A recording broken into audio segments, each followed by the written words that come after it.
Estamos hablando de 4 grandes dimensiones, F1, F2, F3 y F4. Cada una de ellas con F1, F2 y F3 con subdimensiones. F1 tiene F11, F12, F13, a igual forma F2, F21, F22, F23 y F31, F32 y F33.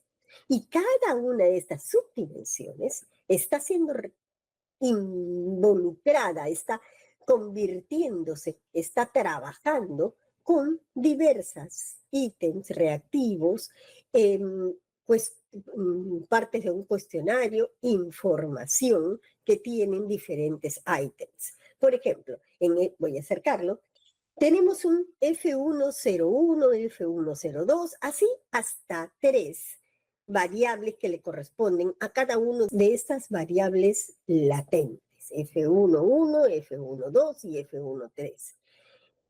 Tenemos 3 en cada uno. Es poco. No deberíamos de tener 3. Es lo habitual acomodar nuestras preguntas y trabajar con ellas. Pero la información debemos de tratar, y es cada vez más complicado, recoger la mayor posible. ¿A qué me refiero? 3 preguntas a veces no cubren la expectativa de esta variable latente. Lo ideal es que como mínimo sean 5. ¿Por qué? Porque ya sabemos que vamos tal vez a tener que mocharlas. Ok, si nosotros tenemos F1, F2 y F3, F4, 5, 6, 7, 8, 9, repartidos, esperemos que en el transcurso del trabajo no se dificulte ello.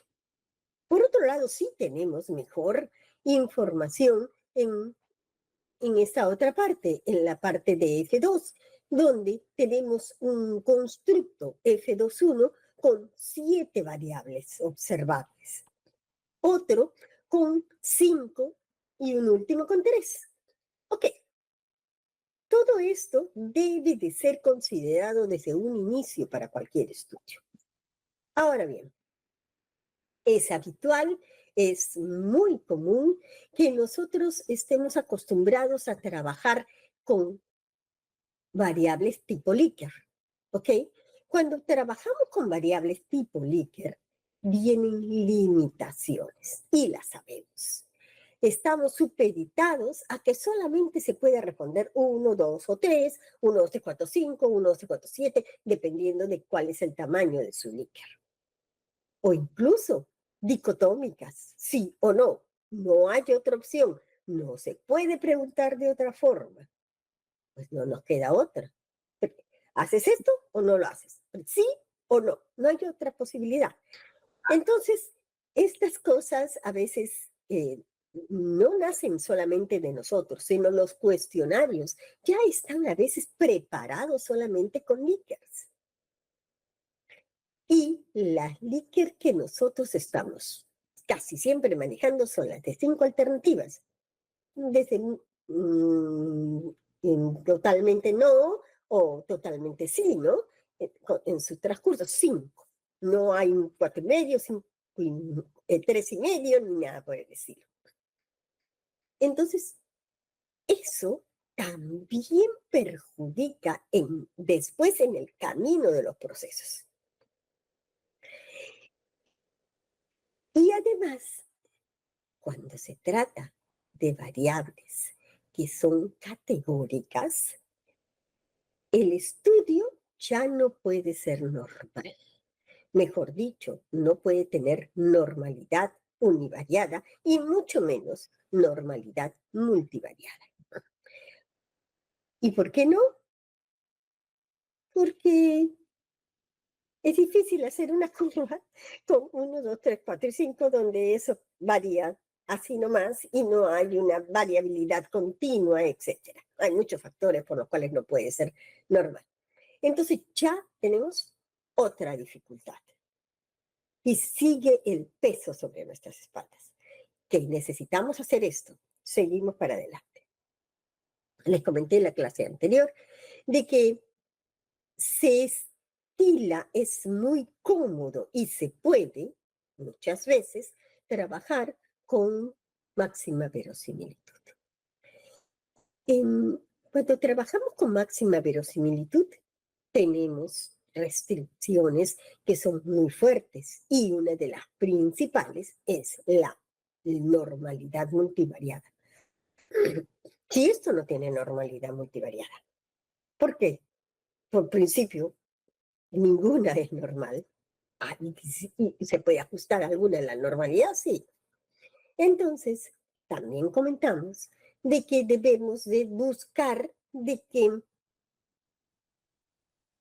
hay formas de que sean normales, pero no es el caso. No podemos así nomás, lo cambiamos a normal y después, ¿qué hacemos? Entonces, tenemos que seguir el proceso de trabajo.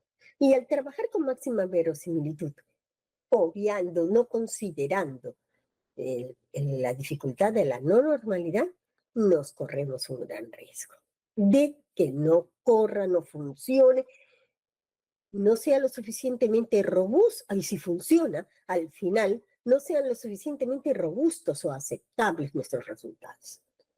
Entonces, todo esto vamos a ver cómo podemos trabajarlo para enfocarnos en qué resultados vamos a obtener de un modelo que necesitamos demostrar que vemos claramente el principal constructo, F1, F2, 3 y 4. Es claro que F1 influye directamente sobre F2. Evidentemente, esa es una hipótesis, ¿no? Acá hay muchas hipótesis. Si vamos a contar, no cientos, pero hay varias. Cada flecha puede ser una hipótesis. Pero esa es la presentación, la fuerza del estudio. F1 influye sobre F2. F2 lo hace sobre F3 y F4. Y F3 directamente sobre F4. Aquí no estamos hablando si es positivo o negativa esa influencia, si es fuerte o es débil. Estamos diciendo que lo hace, nada más. Y encontramos y vemos claramente que no es solamente F1 a F2, F2 a 3, F2 a 4 y y F3 a 4. 1, 2, 3, 4. 4 hipótesis. Sino estamos viendo que esa F3 está en medio del recorrido entre F2 y F4, porque F2 va directo hacia F4, pero F2 también llega a F4 a través de F3. Ok, entonces F3 se convierte en una variable mediadora. Cuando ya tenemos todo el concepto, todo el constructo lo suficientemente entendible, y sabemos a lo que estamos trabajando, nos estamos refiriendo, y después de haber revisado nuestras variables, de que no le falten datos, de que no hayan